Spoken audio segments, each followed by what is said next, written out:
Hello and welcome everyone. Mike Doloff, Chief Revenue Officer at Inflow Communications. As always, I have with me my trusty sidekick, who's also my boss, Travis Dillard, President and CEO. Say hello, Travis. Hello, everybody. Great to be here. Thanks, Travis. You know, we wrapped up our recent video we did talking about measurement and reporting in the whole context of kind of the remote worker series and how Inflow as a company has used measurement and reporting, dashboard, single source of truth, all these great topics. And we got thinking about that afterwards and decided we should probably dig a little further in this, because I think one of the areas, if this is so critical for Inflow success, how are you evolving this, and how are you, as the company grows, the number of people grows, you know, measurement and reporting seems like a big topic. What else are you guys doing? So maybe you can speak to how this measurement and reporting is kind of part 5 of our series, is kind of like a expansion, if you will, on measurement and reporting. So how's this evolving? What are you seeing? Where's this thing going in the future for guiding Inflow? Sure. Well, yeah, I think the last time we talked about, you know, how do we manage 55 plus employees working really all over the world, and you know, you're forced to be a data-driven company, and we've done that for 10 years plus, and that's kind of where we ended it, right? But really, that's kind of in my mind, that's the 1.0. Taking data, accurate data from the various parts of the business, putting it into, you know, reports that provide meaning along with dashboards. That's great, and that's probably where people understanding of analytics and data stop. And I would argue that that's just the beginning anymore, especially with the technology that's available. I mean, so I guess we would call this kind of our data and business intelligence 2.0. And I would love to take credit for all of this, and that this was all my idea, but it really has nothing to do with me. A lot of it has to do with you coming to me and talking about things like conversation analytics. It has to do with Chris Riccio, who runs our contact center and advanced applications team. You know, if anybody knows Chris Riccio, he's been harping data for years. Data, data, data. Data can be used so much more. It can be used for so much more. High-level examples, obviously, you can use data to report on the business. What about data to make automatic or dynamic decisions on how you interact with customers? Interaction, we're going back to our contact center practice. Interactions come in.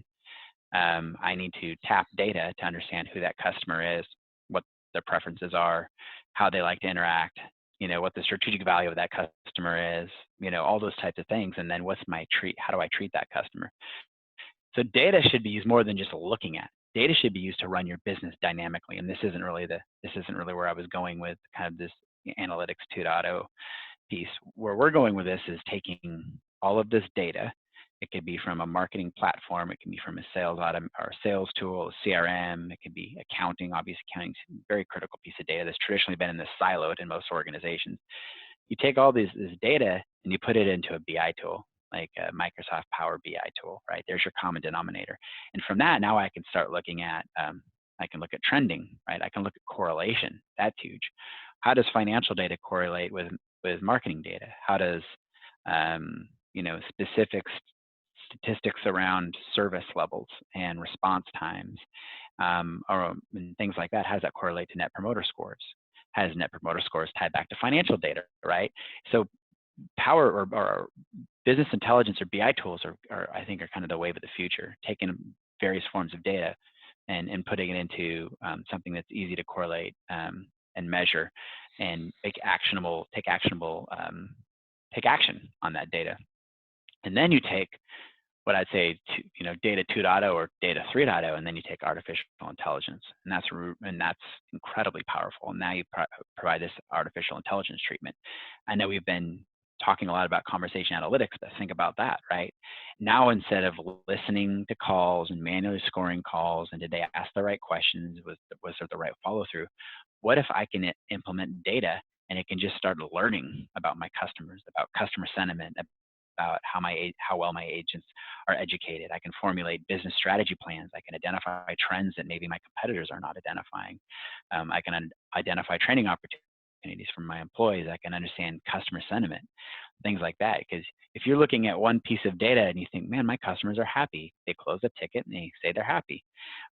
We're finding out though that, you know, when you apply artificial intelligence and BI and other tools, you get such a bigger picture on what's happening. And I think having that insight into your business is going to be absolutely critical for those who are going to survive and thrive, and those that are going to, fall down and become mediocre or irrelevant. And so I guess it was a long answer to a short question, but I would say using data to make dynamic business decisions and treatment about your, as it pertains to your customers, using business intelligence tools to bring data in one place and provide meaningful correlations about your business, and then wrapping that in artificial intelligence that just takes it to the moon, takes it to a whole new level. Yeah, it's cool. I think one of the things that I've seen change for me the most in the business landscape the last decade or so has been the need for kind of leadership of all levels to be understanding and evolving and growing in their understanding and use of data as a whole. And I think you bring up some really interesting points of that, with not just guiding the business though, but guiding the customer interaction, if that's important to your business model. Which it should be. Which probably for if you have customers, is. Yeah. If you have customers, right? Yeah. You want to keep them, and get more of them. Yeah.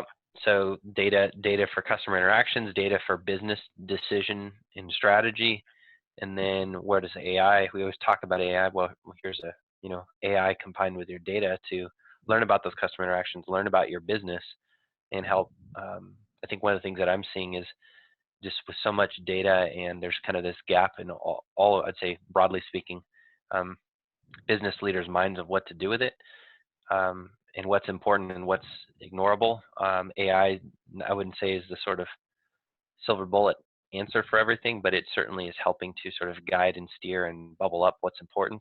To sort of in one sense, it's augmenting potentially our deficiencies of really understanding data, or pulling out important things, or showing us correlations or other causations that maybe we didn't see before.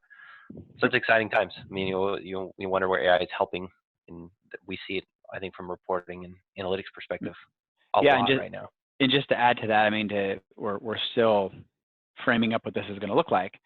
But our job is to help our customers improve their customer experience, which is really critical, right? That's everybody's trying to figure out how do we differentiate our customer experience, how we provide personalized customer experience, how do we elevate that.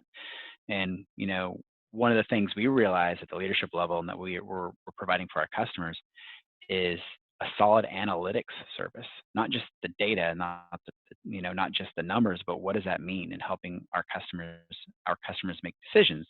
An example of that is, and we're implementing this internally for ourselves first, but then we're going to be packaging this and offering this as a solution. And that is, how do we take a BI tool? I think we're looking at Microsoft Power BI.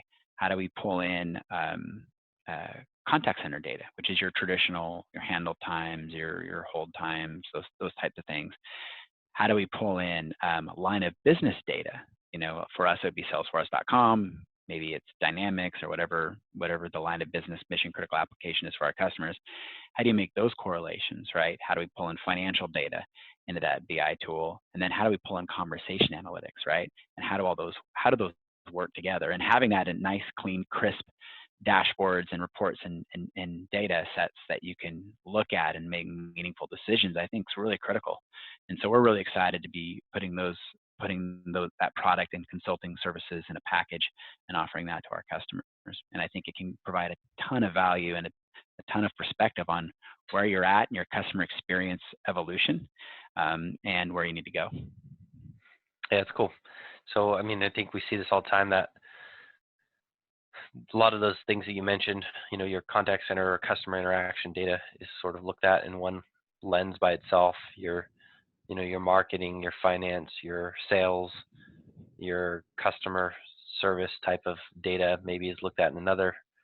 And then your voice of the customer, right, or your conversation analytics, what is actually being said and how's it being said and who's saying it.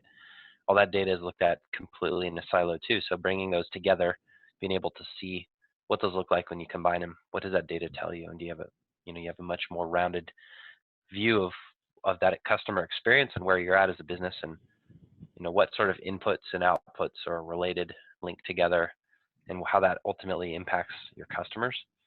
Pretty cool. cool stuff. I think it's nice seeing a lot of these walls go down around this type of data so you can make sense of it, do things. And I think businesses looking at that type of stuff are gonna be outpacing their competitors too, right? No, and they can. It used to be millions of dollars in servers and software and budgets and analysts, but technology is at the point now where you don't need that. It's in the cloud. It's extremely powerful. It's accurate, and it's meaningful. So now it's just like, what do you do with it? And how do you make sense of that? Because now more than ever, it's possible, especially for the small to mid-size organization. Which is really, really important, is that the technology is now economical and it's readily available. Yep. Well, it's cool, Travis. Thank you for humoring me today to kind of elaborate on that measurement and reporting we talked about not too long ago. I think that's a great topic, that seeing that evolution with how Inflow is doing with it. I think that mirrors in a lot of ways what else is going on with other businesses, of really true kind of business intelligence instead of just sales data or support data or project data. True business intelligence, true understanding of customer interactions and voice of the customer. Exciting times, exciting topics. Thanks for sharing some insights from captaining the ship of Inflow. Stay tuned, everybody, for more. We kind of dive deeper on some of the topics we've talked about in other videos too, so feel free to check those out. Conversation analytics, we've talked about AI, what we're doing to that in customer interactions and other areas. And then stay tuned. We got a couple more series we'll do on this remote workers series to tie it all together and talk about what we're seeing and where things are going. So thanks for tuning in, and we'll talk with you again soon. Thank you.